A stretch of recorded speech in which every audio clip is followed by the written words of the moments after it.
Hello, and welcome back to the ROKER RAPPORT podcast. Anton Deck, Sting, Alan Shearer. He's reading this. Sir John Hall. He's reading. I am. Jimmy Nail, Donna Ray, Sir Bobby Robson, Robson Green, and Tony Blair are going to be quaking in their boots. Jackie Milburn. You forgot Jackie Milburn. I forgot Jackie Milburn. God. Shocking. If you're going to read it properly. I think you might have guessed who it is. It's Simon Crabtree. How are you doing, you all? I'm all right. I think I'm alive.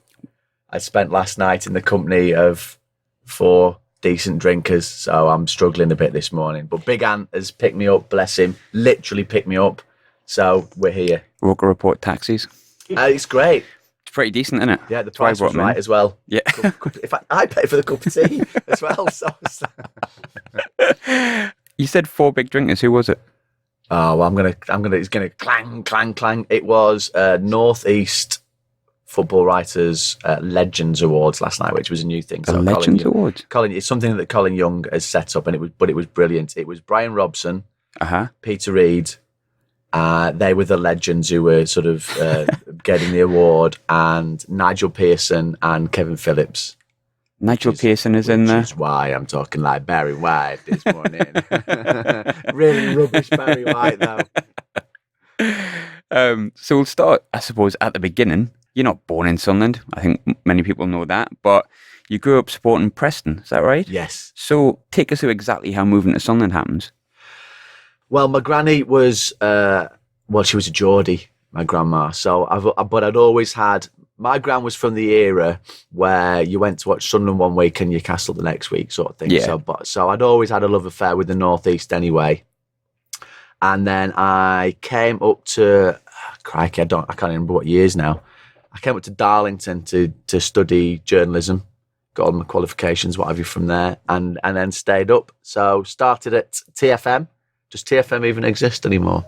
Not really, does it? I remember it. Does he get a fine for that? It's a fiver. Fine for that. Fiver for the phone being That out. was Big Ant's phone. Shocking. Poor that. Now you're checking yours now No, to I'm make sure checking yours is fine. Yeah. Fine for you. You got to buy the cup of tea on the way back. And Potential Graham's fine for now me. checking his phone. It's fine. Do you know what I mean?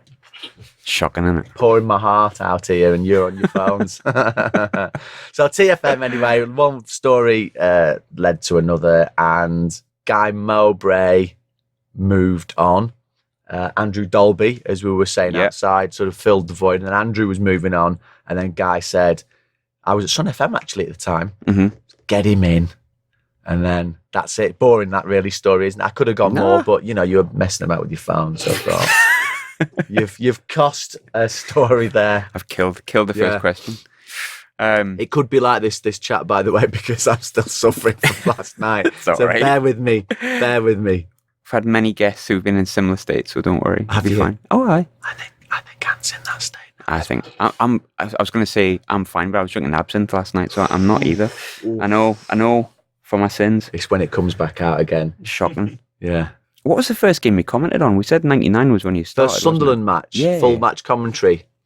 Well, I'd worked for Sun FM, but that was reporting with the legend that is Bill Mantle. Do you remember Bill Mantle? Yeah.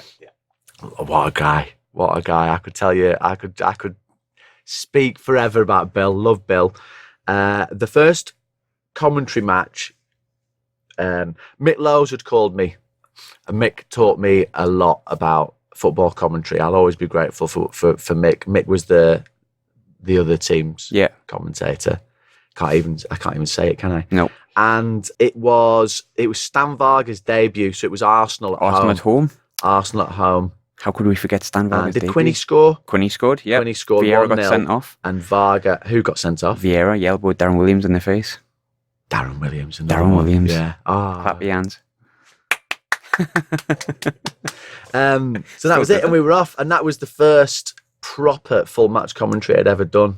So Metro took a big punt on me, really, in terms of getting me in, and I brought Raoul, because Raoul was doing stuff for Sun FM then as well, and we just made it up as we went along. And the first few matches, Gary was never rubbish, but I was rubbish, and I know I was, and I think I was trying to be a commentator. He says, using the inverted commas thing in the air.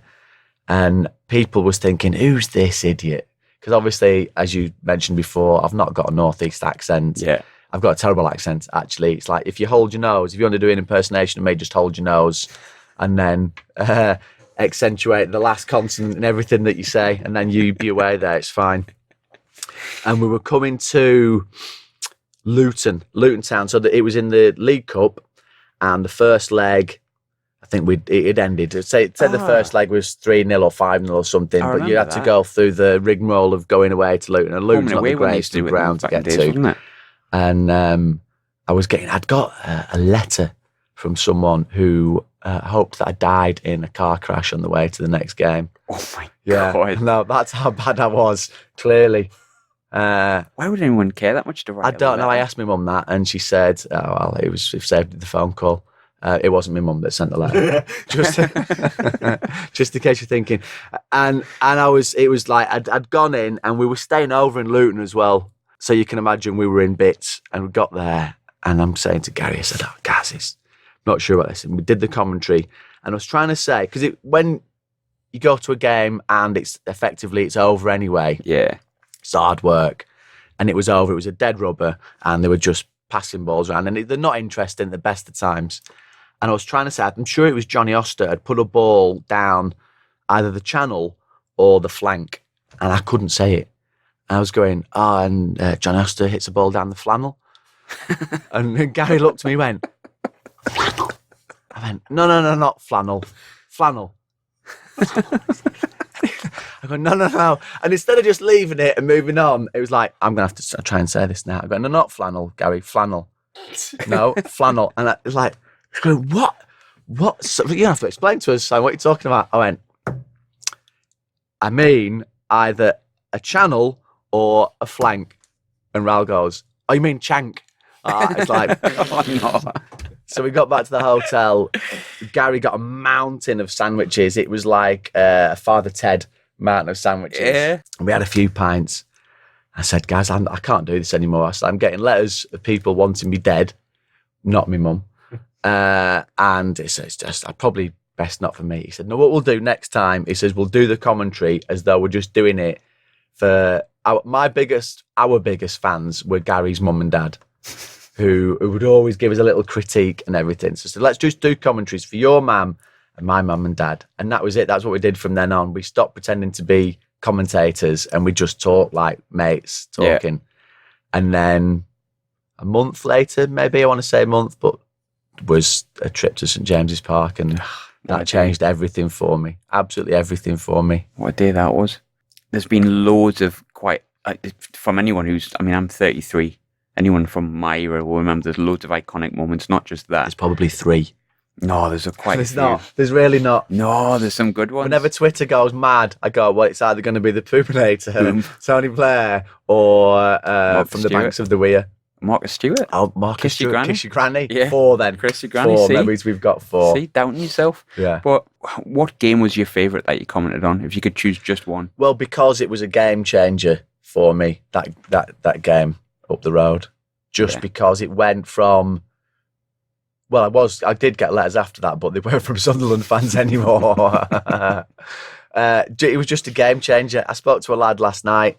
Is it Martin? I can't remember. Sorry, I've forgotten your name. But he was saying, like, he was only a little lad at the time, but even he sort of remembered. It's nice. If you're going to remember for anything, it's nice. But that was the one that I always...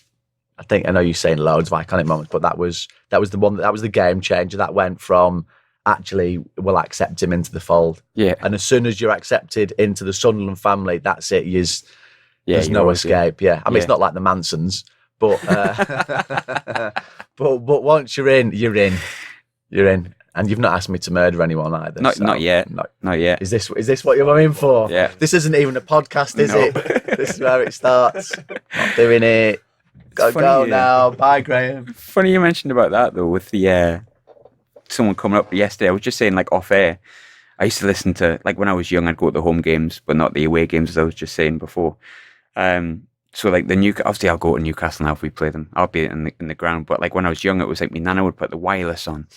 And I remember, like, we all went, get in, when the full-time whistle went. And then we all kind of heard you shouting, and everyone just in the room just stopped and, like, listened for a bit and went, I mean, Nana's face just pure beamed. She was just like, oh my God, he's doing the Norwegian guy. And I was just like, yeah, it was brilliant. But how much planning was in that? Do you want the full story? Are we going there? Are we going there now, or are you Absolutely want saving the it full so story. people might listen from the 5 minutes before? Because No. soon they'll tell this story. That's it. They go, right, I've done that one now. Swipe like that. Right, okay, we'll come Let's back. listen Should we instead come to the back? Kelly Cates podcast, Should we come back?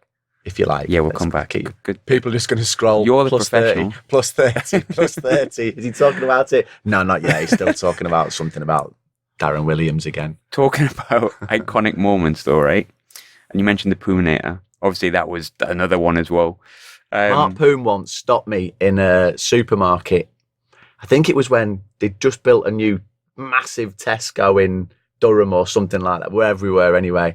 And I've got a trolley full of the worst sort of food you've ever seen in your life. It was one of those crisps is in there, more crisps, chocolate, pop. Monster And I'm Man. walking along and Poomy's coming the other way and he just stopped, looked at my trolley and went, "You are eating all the wrong thing." I don't know what accent that was. I'm not going to do it now. She was the He told me off. He gave me a lecture. He was going through, no, that's too much sugar in that. That's bad for you. Now, oh my God, I started putting stuff back. No, put this in instead. Poomy was great. Absolutely loved Poomy. Underrated. In a really weird By way. who? Who underrated him? No, But if you talk about iconic Sunderland goalkeepers over the past 30 years, people go Sorensen, they'll go to Pickford these days, they'll go to Mignolet. Pickers is a great lad as well. All great goalkeepers, don't get me wrong. But Poom was, he's Estonia's greatest ever player, isn't he? Yes. Quite a title. Yeah, it is. Can you name any more? Timu, what's his face? Is he Timu. Estonian? Tanya. No, he's Finnish. Is he?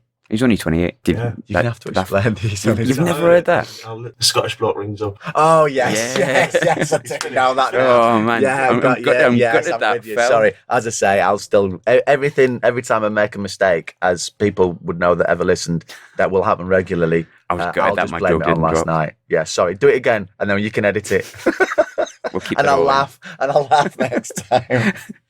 just talk the bit where I'm going, what you're talking about, and then come back and never laugh. Sorry, Graham. No, it's fine. It's fine. Do you know that the Poominator beer that came from it though? Yeah. Did you ever make any money from that? Because No, I didn't make any coined money it. out of anything, and Metro weren't the greatest players in the world either.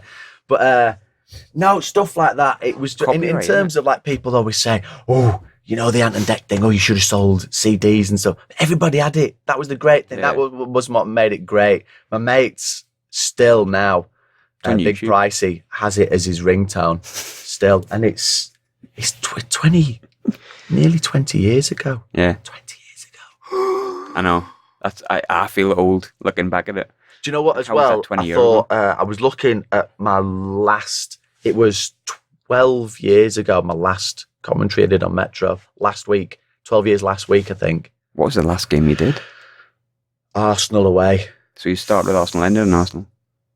Yeah. Yeah. Do you know what? I've never even. You've never thought about that. That's why this is an award-winning podcast, because you Factual. join the dots effortlessly. Not very good at jokes, but No, you are. It's just. it was a rough night for all of us, wasn't it? Talking about Poom, obviously. That Oh yeah, beer you wanted came the beer out. thing. Yeah, money. Aye, No, as far as I'm concerned, Did not even contact you about it. Yeah, it was great, and but I loved stuff like that. It was anything. It was a constant battle for me at Metro, and I'm sure Nick probably still has this problem today in terms of everything was quite. I'm not going to say the word. I'm going to see if I can get through the entire podcast without saying that city's name. It was all about them. Everything's all, and that was Yeah. that's what kick-started. Which, if you ask me again later, the whole thing about Raoul getting everything's about them sort of thing.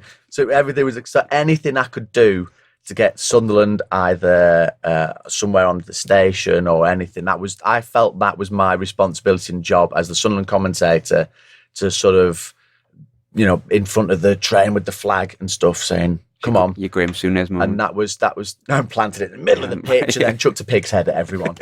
That was my thing. That was, and I took that quite seriously in terms of making sure that we had a little bit of equilibrium if I could get it. Yeah. Because we don't still this day, and it kills me in terms of everything's about them down the road. Rather, we've got a great city, and when you tell people we've got one of the best beaches in the country. Yeah. You've got a beach. You're near the sea. You don't even know where we are. And then, we go again. That's when the pig's head comes out and the flag, And the flag was in the centre of the pitch. So yeah, that was, I took that. As soon as I was welcomed into the fold, that was my job then. I was number one rabble-rouser. Whether I did it well or not, I don't know. Did you get more like recognised in the street and stuff like that after that? You asked me that before, didn't you?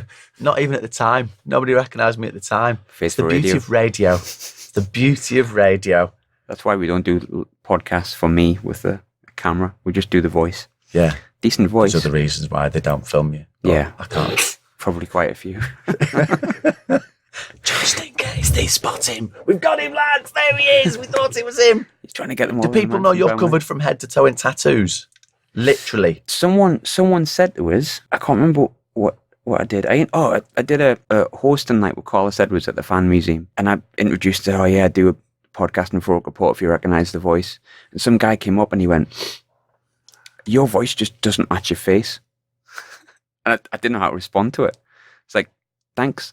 And he was just like, got tattoos and piercings and that. And I went, how very dare you have ink on your skin. like, I remember when I used to work at TFM and I was the news and sport guy with a guy called Tom Davis.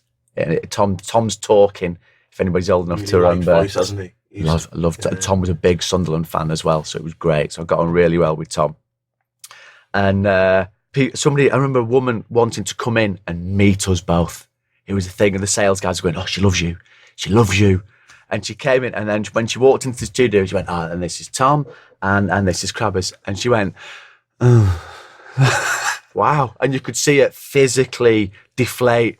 And she'd had this vision in her mind, and she turned around, she saw me, and she just went, So which is why radio is great. So if you want to paint pictures of me looking like Brad Pitt or Matt Damon or George Clooney or whoever it might be, we could do it. You do that. But you've got the media. So he'd obviously paint a picture of you sort of strolling down. Yeah. Like Mark Poom. Well, they'll think that we play Warhammer here, which we don't. Where did that come from? That's what they think. Who thinks that? Who thinks that? Listeners. You send them to Big Ant. Listeners. Big Ant will sort them That's out. why we brought him in. I did, yeah. He's personal protection, Big Ant. He's the security. You look like a bouncer as well, right? I'm not saying that. Yeah, if anyone, he looks like a bouncer. Yeah. He's got the bouncer Not look. tonight, lads. Like a nice bouncer. Not tonight, lads. Not with tats and piercings. Yeah, no, you're not coming in. Not for you. That happened to me once. Only once. Yeah, only once. Where was that? It was in Newcastle. I can't remember where it was. I went in the back door anyway. It was all right. I've heard that. I complained about it to the newspaper though. I was 19. They wouldn't let me in because I had a neck tattoo. Shocking. Discrimination. Yeah. And the paper went, okay, just tell us why it was bad. I told them and they went, all right, cool. And I waited the next day for the paper to come out. Nah, Sunderland Echo didn't want it. Well, that should have been a front page lead. Look where I am now. Exactly.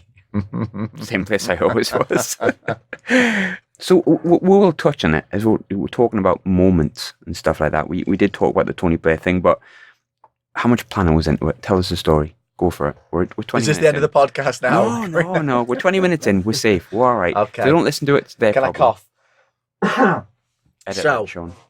The Tony Blair thing. So, Gary's mum and dad used to live in Herrington, Middle Herrington, I think, near the best dentist in the world. So if Michael Oliver is listening, I think he's retired now. He spends most of his time taking pictures of stuff. Anyway, I'm digressing. Because I've just took a big mouthful of tea, so I'm trying to stall for time here while I'm burping. Sorry. So I picked Gary up, and it was our first derby as a commentary team. And he gets in the car, and he's wired. It's like he's going to war. He's up for it. He eats a nice, doesn't he? He does. He really, really does. Which you'll all be very happy to know. He gets in the car. Did he have a newspaper? But he's like door slams. He's virtually kicking. I hate this. I hate him. Can't wait. Let's get there. Come on, let's get there. Let's do it. It's like, okay. So I'm like, do I calm him down? Do I pump him up? Because this is a good few hours before kickoff. Because we thought we'd get there nice and early, get in there. And we're getting across, and he's getting more and more wired. And we're getting across the bridge, our bridge. And it's not the new one, which we saw this morning. Looks lovely. Yeah. It's going, this bridge. Why is it always this bridge? We've got a bridge. better than this bridge. Everybody talks about this bridge. It's always this bridge. I hate this bridge. I hate it. I hate it. Again, okay. Do you remember the Wearside Raw, Tommy Lynn? TWR? Yeah, great magazine. And we've had a lot of great fanzines, and we still do. Yeah. And with obviously Sex and Chocolate was there, and now ALS. And I'm a subscriber, and you too can subscribe to ALS. I'm allowed to do adverts. Yeah, go for it. As long as it's Sunderland based. Right, well, ALS, I love those guys as well. So Tommy had done, it was like a centre spread, and it was based on that Norwegian thing. And it was, he'd done it, Tommy had done it basically, and it was all the famous Geordies that are on there. And Gary's youngest lad, Peter, had it on his bedroom wall, and me and Raoul used to have some legendary nights out as well. But Pete had this poster on his wall, so I'm going, remind me, guys, who were they? He's going, Anton Deck, I hate Deck, Donnery, don't like her. So we're going to bed. Before we know it, we were at the ground. So he's vented his spleen on all these famous Geordies. I'm going, right, now I've got to get him in there without anybody spotting us. Bearing in mind, I've got a Sunderland coat on anyway with the big Sunderland logo on. So we're going to the ground, and we just, if anybody knows St James's, where you get to the press box, there's a flight of stairs. We're just at the bottom of the stairs, and we saw someone went, "How crabbers, Raoul, legend!" Like, I'm going on, and everybody now turns around and we're going, leggy, like up the stairs, and we got in there, and we're in our position, and I'd forgotten all about it. And they scored first. Kieran Dyer scored. No, that was the rain. Gary Speed actually got the first one in the. Yeah, it was Gary Speed after 4 minutes. Dyer in the rain. It was Dyer in the rain. Yeah. Was it? It was Gary Speed. Hit the post, and then it hits like kind of Speed. Yeah, it was Gary Speed. I didn't do the one in the rain. That was Guy. One of my favourite commentaries, actually. Guy's super intelligent stuff from Kevin Phillips as he sort of spawned. Was it Gary Speed? Yeah. Gary Speed in the first 4 minutes. I'm like, was I even there? Not sure. I'd clearly forgotten that bit. Nobody talks about that bit, do they? And then the equaliser. Donald Hutchison. How do people feel about Don? I don't like the way he talks now. He's so posh.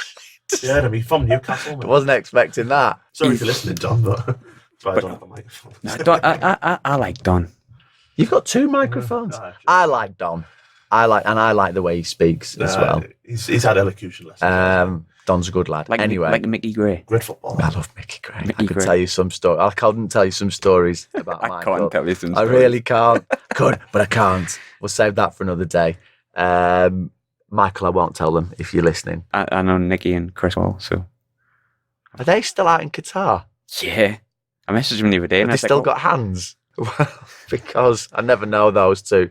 I remember once, sorry, I know we're digressing here, but when Twitter had first sort of started, somebody came on and Buzzer was on there, and he sent his phone number on Twitter. I had to ring him and went, "Nick, you just put your phone number on Twitter there." Oh, it's fine. Okay. Nicky Summerby's a funny bloke, though. He wants Mickey Gray to get the Sunderland job. And rightly so. I mean, what's Mickey Gray to get the Sunderland job? Rightly so. Wait, what? I texted him the other day. I was like, "Oh, who do you want? Like, who would you go for?" And he was like, "There's only one man for the job." And I thought, Sam Allardyce, Roy Keane, maybe he even thinks Peter Reid. And he went, "Proper Castletown lad." And I went, "Oh no, Nicky. Oh no." Johnny Gray, his dad. He just went, "Mickey Gray, it's got to be Mickey Gray." I texted Chris Macon, and Chris Macon went, "Oh, can you have Solskjaer?" I was like, "Yeah, we'll take all these Solskjaer." Yeah, still that's fine. United, doesn't he? Proper red. So Donald Hutchison has scored the equaliser, and then Quinny, wasn't it, with the header? Wonderful Quinny, great header. I've had the best great ever. Nights out with Niall as well recently, and Gillian. Was yours on time? Who, Quinny? He was 2 hours late for us. Was he? I mean, it's fashionably fine. Late. When he walked in, it was just like, I wasn't going to be like, "Quinny, what are you doing?" It was just like, "You didn't do this now, Quinn." It's like, wow, I'm still like you could that. barely fit in here. Oh, like, I love Niall Quinn. Great guy. So shouldn't we all? So Niall Quinn with the header, and then the penalty. At that end, penalty ever. The best part of that penalty is Sky's coverage of the bloke, and he's ready, isn't he? Oh, he knows the there's a camera there, and when he goes, "Howie Allen, come on!" And then all of them just go, and then they do it slow mo. They go back and do it slow mo, and they're all like, "Come on!" Oh. It's like, yep.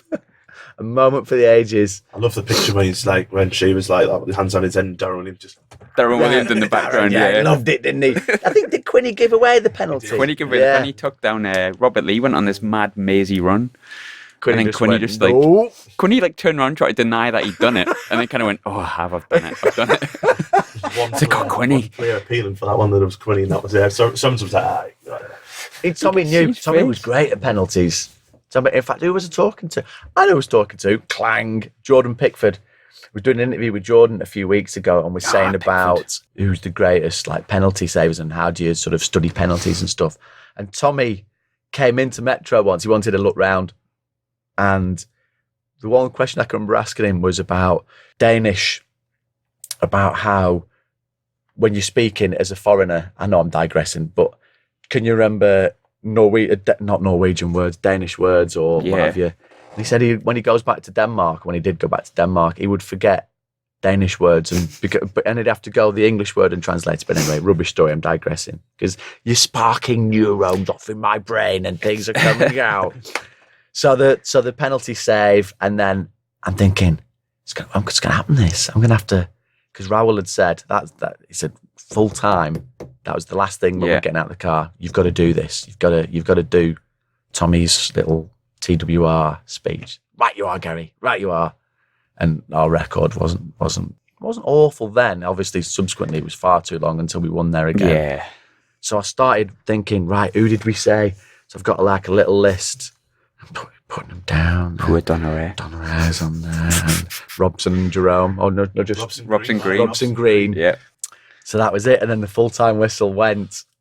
And you can hear, and Bill Mantle, the legend, if you listen to it really carefully, you can hear Bill, who's in the plot in the row in front of us as well. And that was it. And then actually, yeah, you do. You hear some guy kind of like screaming over the top. Bill. Yeah. Someone laughing at the end as well. Is that right? Gary. That is Gary. And there's another bit. There's two sort of versions that are going around, and one of them's there's a slightly longer version of it as well. And I can't, because I've not heard that for a while. Some people have that. How did the rest of the I mean, obviously you got loads of like proper mags around you, and you didn't exactly whisper it. No, I didn't. I think because they were leaving, weren't they? But the problem was because they thought they didn't want to be around at full time. They got in the car, and Metro at the time, the team that was away was on the FM frequency, and the team that was home was on the medium wave frequency. So they'd all get in the car, and they turned it on, and we were on the FM frequency. So they were all getting in the car thinking, right, I'm glad I didn't have to put up with that. And then they've got in the car and gone, oh, and it all kicked off. Did you get any bother from that? Metro were great about it. Well, actually, so the full story is, which I started telling you before, we managed to escape, and we're getting in the car and we're crying with laughing. And Gary's buzzing, absolutely flying. And I was going to drop him off back at his mum and dad's house. And I was seeing a girl from Dublin at the time. And we're supposed to be getting a flight that night out to here. And I'd had Monday, Tuesday off and was going off to Dublin. And I'm going back, and Gary went, you know you're not getting on that flight, don't you? And I am. He went, you're not?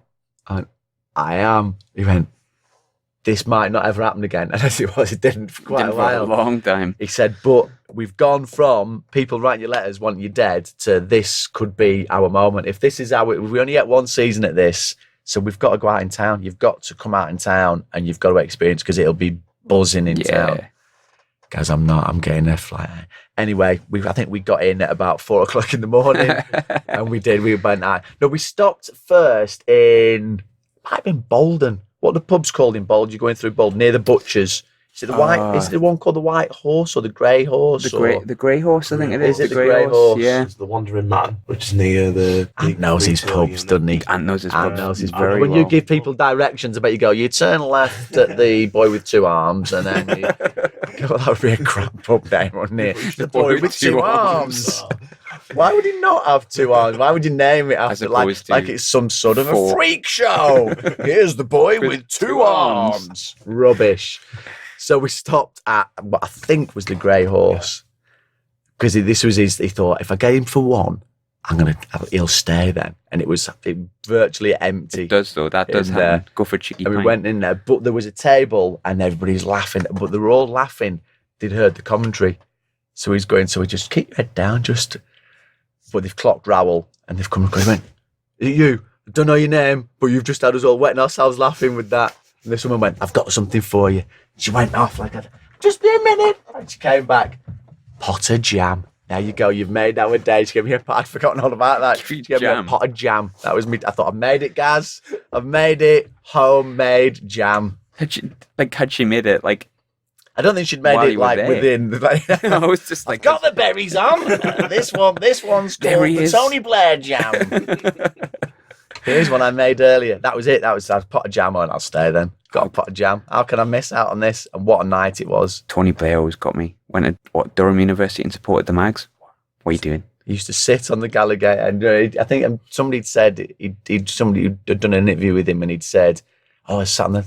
They never had seats when you were a bairn." Yeah, Tony, I'm not sure how you managed that. Durham Mag, worst kind. Whether he's telling the truth or not, it's the worst kind. Comment on that.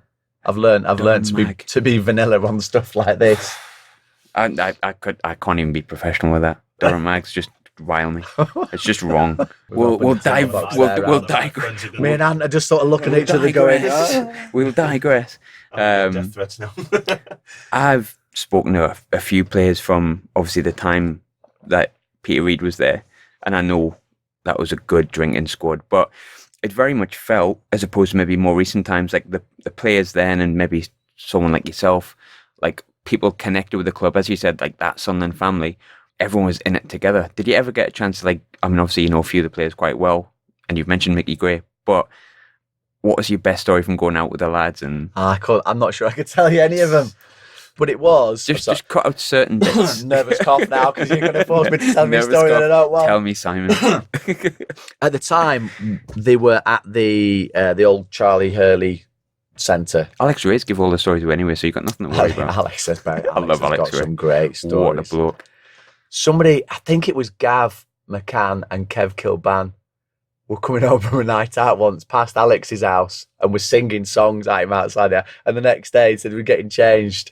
He's going, "Oh, some idiots last night were outside my house, keeping you up till all hours of the morning." And Kev and Gav were going, "I'm not telling them. You go tell them." It was them outside singing Alex Ray songs outside of me.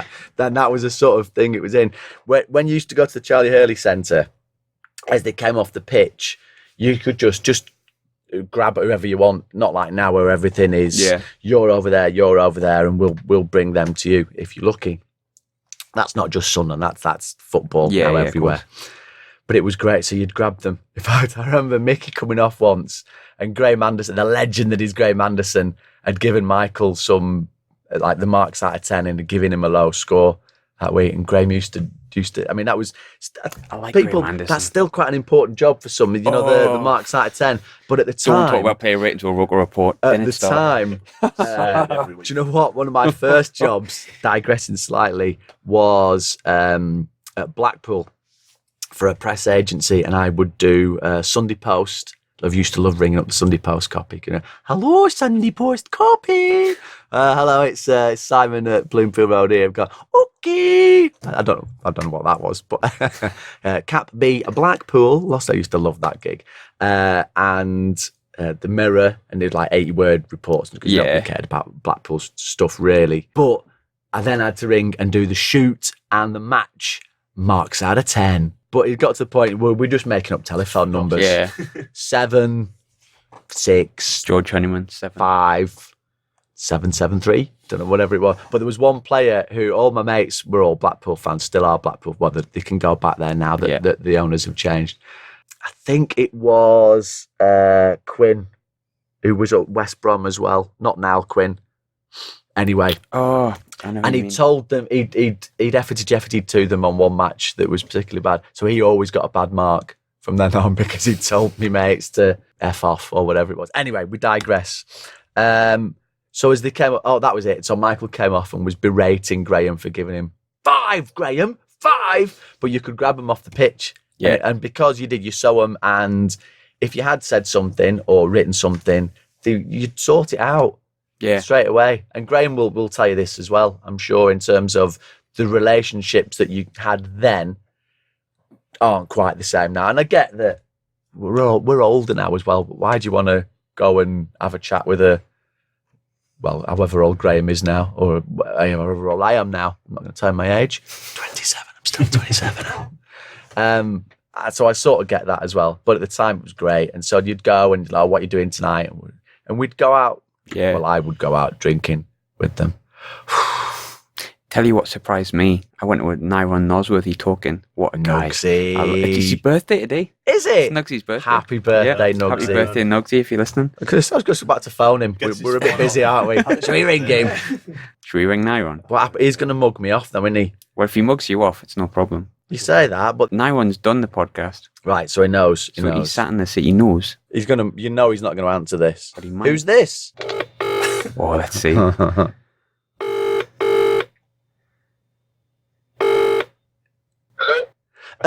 that Nyron Nosworthy? Hello, say that again, sir. Nuggsy. Crabbers. Oh, I thought you were going to palm me off then. Listen, you are on speakerphone. We are with the lads from ROKER Report, and we've got a message for you. Are you ready for it? Yeah. Happy birthday to you. Happy birthday to you. Happy birthday, dear Nuggsy. Happy birthday to you. And he said, no, no, no. With your mum, did you say? No, I said you sound like my mum. Oh, well, that's not a bad thing. Your mum's lovely. No, her voice is terrible, mate. That was it, really. You popped up in conversation. We said you were a ledge, and then Graham said it was your birthday. So we thought, well, we can't let it go without saying happy birthday. No, much appreciated, but Nuggsy, who should be the next Sunderland manager? ooh, I know I thought about it, and I think it should be someone young and up and coming, like Fairful now. Nyron Nosworthy. I'm not sure. Not that young.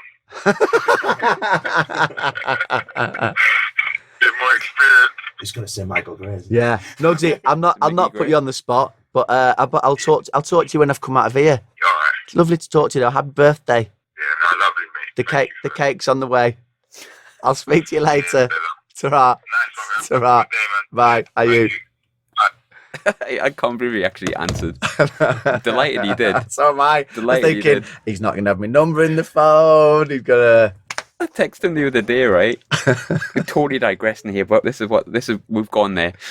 And I texted a few lads in my phone. I said, look, I'm doing like an article on who you think should be the next manager and stuff like that. And do you fancy giving us a paragraph now? Is that all right?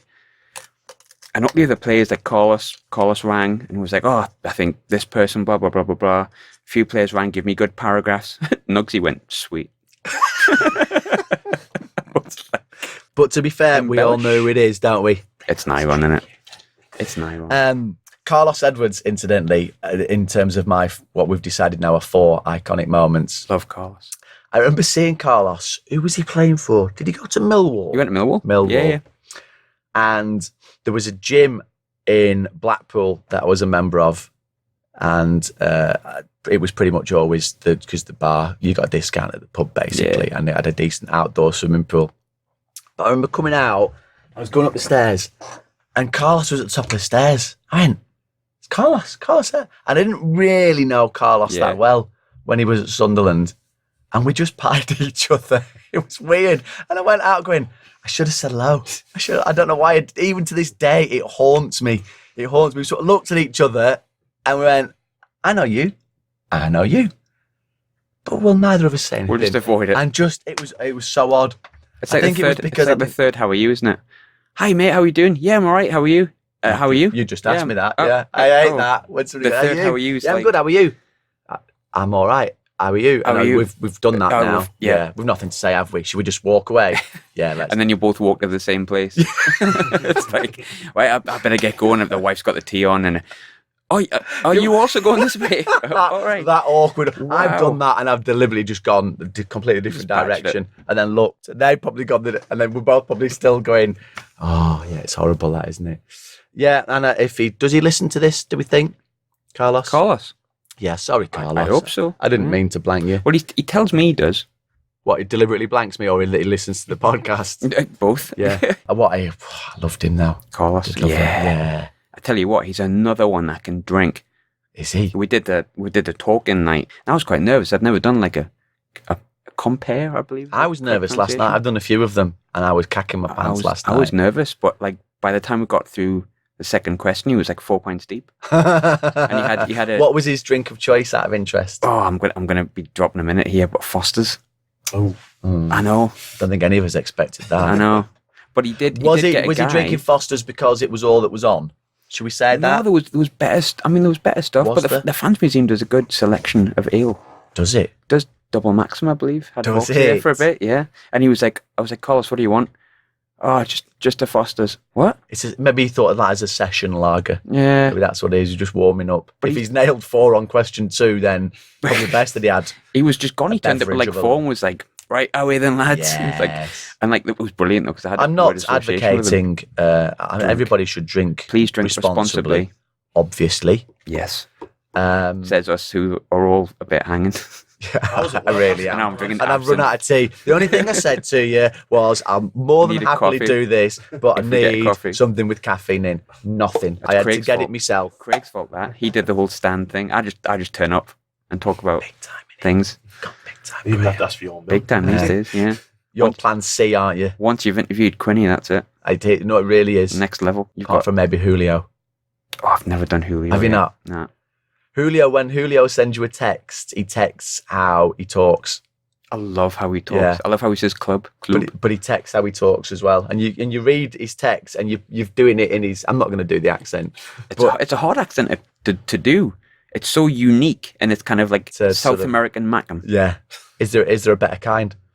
Scandinavian Macam's quite good. Seb Lawson, and he's got like a proper Macam twang. And I was just like, what? But I love that because you know how sometimes they'll how did he get the Macam? Because he surely spoke English beforehand. Seb, Yeah. he was here 6 years ago.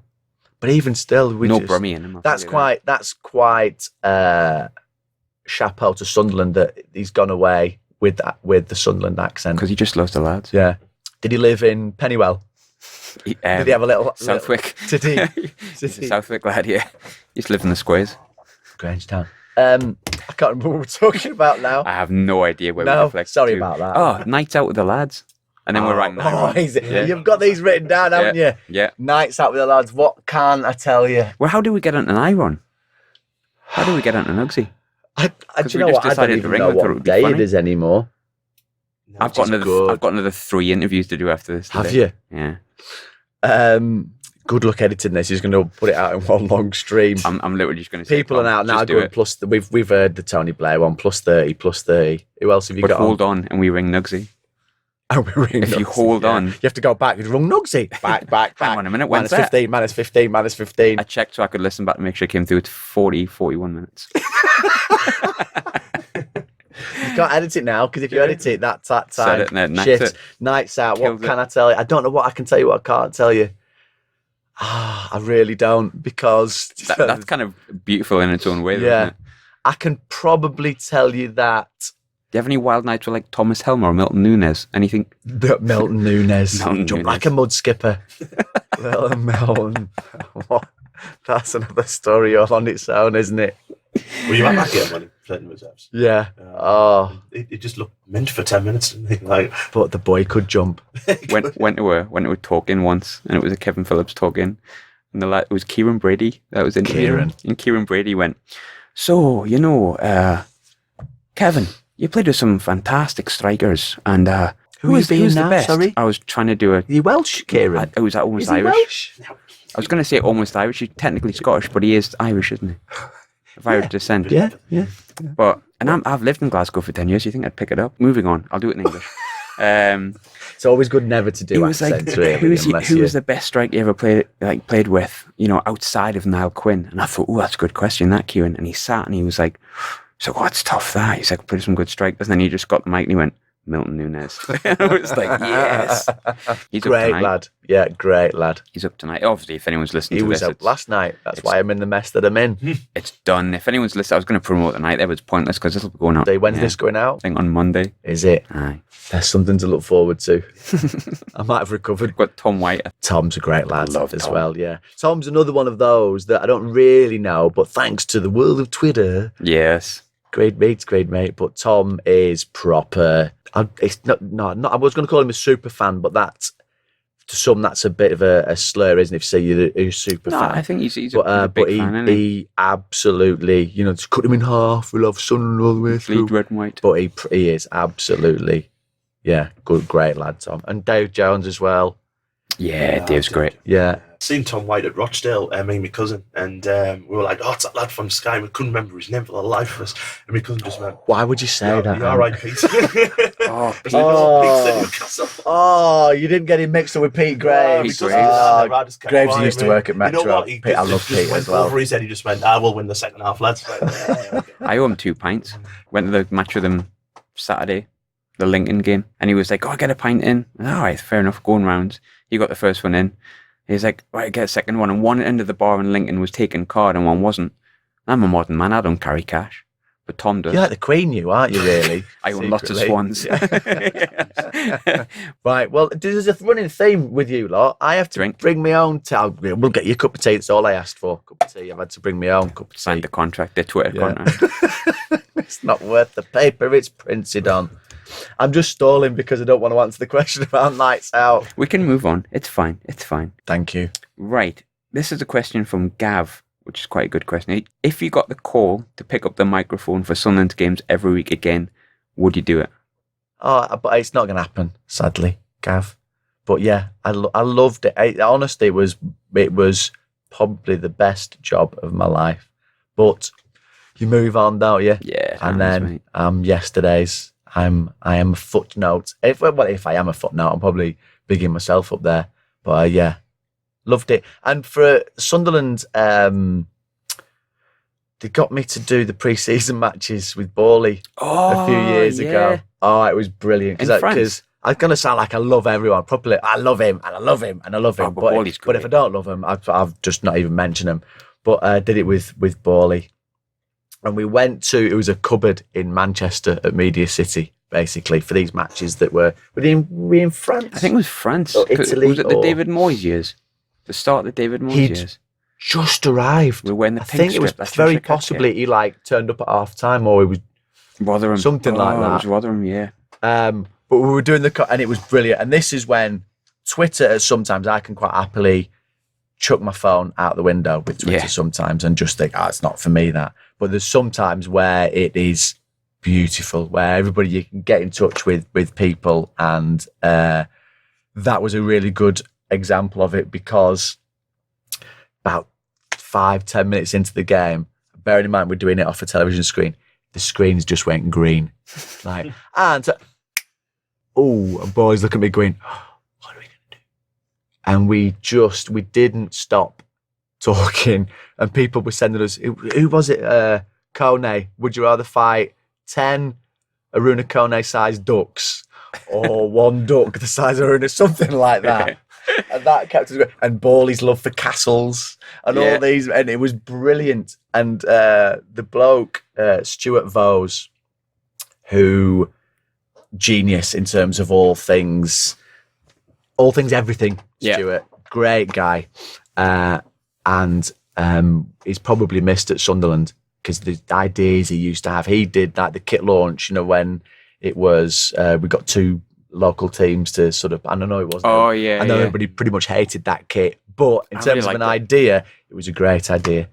So we came off, and bearing in mind, the vast majority of the game was just me and Borley talking about ducks and castles and things like that. And he said, bearing in mind that some streams for big clubs might get a few hundred, a couple of thousand maybe, this stream had over 100,000 hits on it. And when he said, this is the timeline, this is where you start, and ping, and up it went, and we click. This is why Sunderland, people don't understand how big a club is. And that's a good example of it. This is where the screen goes green, and the line, if anything, goes up. People are just listening to ducks and castles, and it didn't drop at all for the entire chat, and then it dropped only right at the end, and that's the power of the Borley. And we're just for all that time just talking. Borley's great. And the if someone can just get hold of this club and properly reignite it again, then World's the oyster, innit? yeah. I love Bowley though. Yeah. Well, you've got to, because if you don't, he'll smash you through the window. Bowley handshake. The Bowley Jim Montgomery handshake is even more scary. It was Monty's birthday yesterday, day before. Day before. Oh, well, it's Sunday now. Yeah. It's not. What day is it today? Friday. Yeah. It's Friday. It's Friday. Bowley. I'm in love. First ever face-to-face interview I ever did was Bowley. Was it? And he went, he was like, come in my office. We come in. I was like, oh, God, what's happening here? He went, can I get you a coffee? He says, yeah, no problem. And I've been vegan for years. And he went, do you want milk in it? And I went, yeah. Wow. And he brought it back. Wow. And he put it down and I kind of realised like, oh no. Did you drink it? Yeah. Graham. I was terrified. I thought if I tell Bowley that I'm having soya milk, that's it. Have you told him that? I've told him since and he was like, oh, it's embarrassing that. It is embarrassing. Yeah, I know.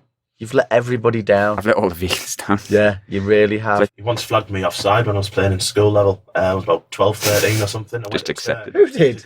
Kevin Ball. He was doing the line. Just accepted it. Woodley School. His son was playing and Grant was playing as well. Right, okay.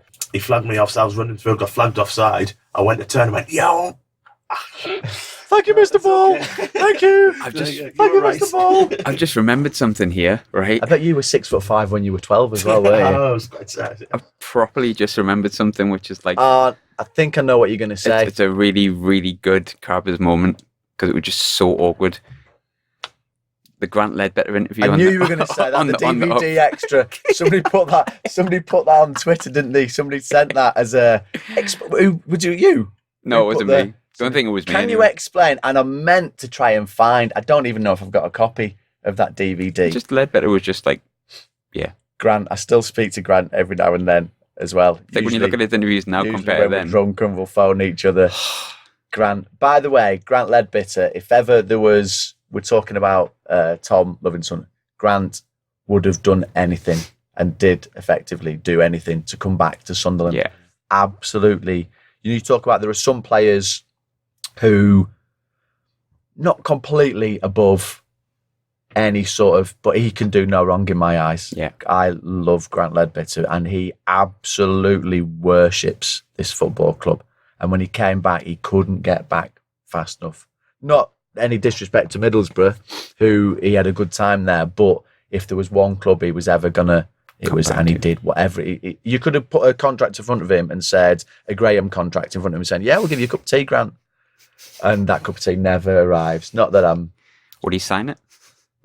Fine, whatever. Yeah. Can I come back to Sunderland? Yeah, I'm on there. There's not a cup of tea, Grant. Not bothered. Get me back to Sunderland. Yeah. So I couldn't find it, and I couldn't be arsed looking for it as well. I thought, oh, have I got that? Can't be arsed. You can get it in cash exchange for like $2.50 now. Can you? Yeah, I got a couple of copies. I seem to remember in the extras as well. I love Dogs Trust, and we got our dogs from Dogs Trust. I sponsored a dog for Roy. And that was, I think I don't know whether that's on there as well. I thought, and I loved Roy. I love everyone, mate. There's not enough time. Everyone loves Roy Keane, though. Is it? Everyone loves Roy Keane. Yeah. Well, they should. Not everybody loves Roy Keane. Conversation I had last night, and I can tell you, not everybody does. But I thought it was great. But I think there's possibly me giving Roy this thing for a sponsored dog for a year, and you too can look it up, dogstrust.org.uk or something like that. But Grant. I think it was odd. The whole thing was odd, but they just said they were taking pictures. I'm going off the very darkest bit because I haven't seen it since. So I'm presuming 11, this 12-year-old now. What was on there? More than 12 years old. It's 12 years since I finished doing the Sunderland commentaries for Metro. Anyway, there was a photo shoot for the next season's kit. So they were all on there, and they had the boots on the slipperiest floor you've ever seen in your life. And I remember thinking, one of them's going to die here. They were getting them to jump up and then land on this slippery surface. And then they said, "Right, come with us." And we sat. Were we on a settee or something? Have you seen this that we're talking about? I've seen it recently, like over the past 6 months. He was in a settee, and it's like young Grant when he had his skinhead and that, and and he's just like, you're asking him a question and you're dead buzzed about getting promoted, and he's just like, I think I was probably still drunk and Grant was possibly hungover. That was one of the things I remember from the 3-day binge. It was a Friday night, Burnley, wasn't it? yeah. And we went to the Seaton Lane Inn. I had some great nights out at Adie's pub, by the way. Big Adie, who used to be the landlord there, and Pricey and Norm and all the gang. Thanks to Quinny, like, they were one of the other ones who took me under the wing. Crikey Moses. I remember going out to Kill, where Quinny used to live. It must have been after he'd left Sunderland. And anyway, I'm not going there. I'm not going there. But we're sitting there, so Grant was just, I think, looking at me with bewilderment. But I had on a Lyle Scott jumper, is the thing that I remember more than. Yeah. And he was slaughtering the jumper. And I was like, Quinny was. no, this is with Grant. This is Grant. I thought you meant Quinny, because Quinny no, had we've come back again. notoriously bad dress Still. sense. Well, the disco pants. Yeah, the disco pants, the yeah. one.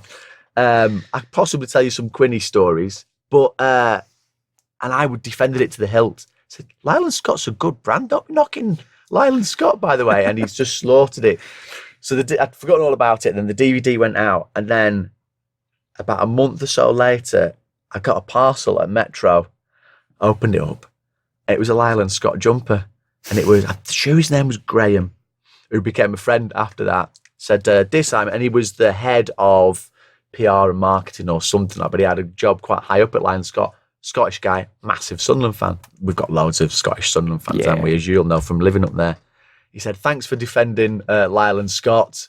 Until now it was just Ronnie Corbett, but you're part of the gang, and he'd sent me a jumper, and that was it. So I had by the end of it, and great, when I moved house, he came down, actually. But anyway, but he used to send me bits and bobs every now and then, so I was the Lyle Scott man. I remember Sunderland had a pre-season, again, it was when Roy was the manager in Ireland, so Quinny was the chairman. Yeah. And it started in Dublin, and we went down to Cork, and then we ended up on the west coast where they do the horse racing. And who was the guy who brought down Barings Bank? Nick Leeson was the director or chairman of, it's not Wexford. Galway. Well done, Big Ant. That's why he's here. For moments like this. There we go. And I interviewed Nick Leeson before the match as well, side of the pitch. And we went to the race, and he was brilliant, by the way. This is long before he did did he do Big Brother or Don't Let Us Down Now? You're the font of all knowledge. I think he did Big Brother. He might have done Big Brother. And he swore all the way through Big Brother. And that was like my interview. It was a great interview. I was like, can't use that, effity jefferting all the way through.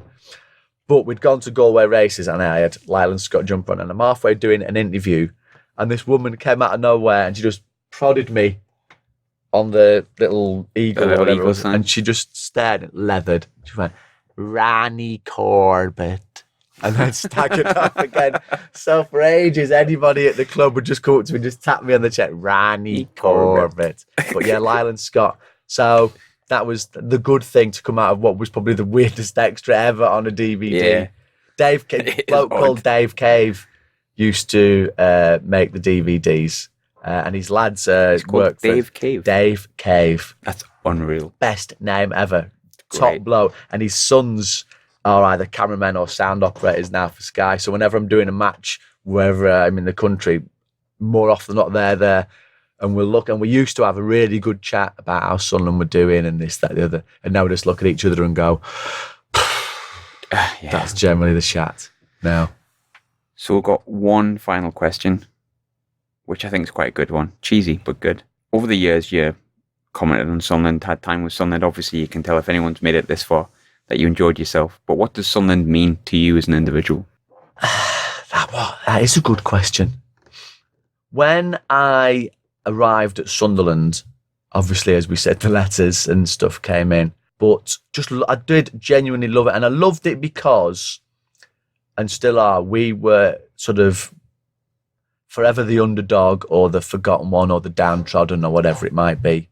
And I just, from day one, I wanted to fight for the cause. I just believed in it. I got in, and and it's the people. I know if you want a cheesy question, there's cheesy answer, but it's genuinely true. So, yeah, it's the right answer. The people just fell in love with the city and the people, because once you're part of the Sunderland gang, as it were, you're part of the gang, and then we can all hammer each other, but they will not let anybody else have a go. And that was, like I say, I was part of my thing saying, no, actually, no, this is my city. These are my people. Let's get off the plane and go.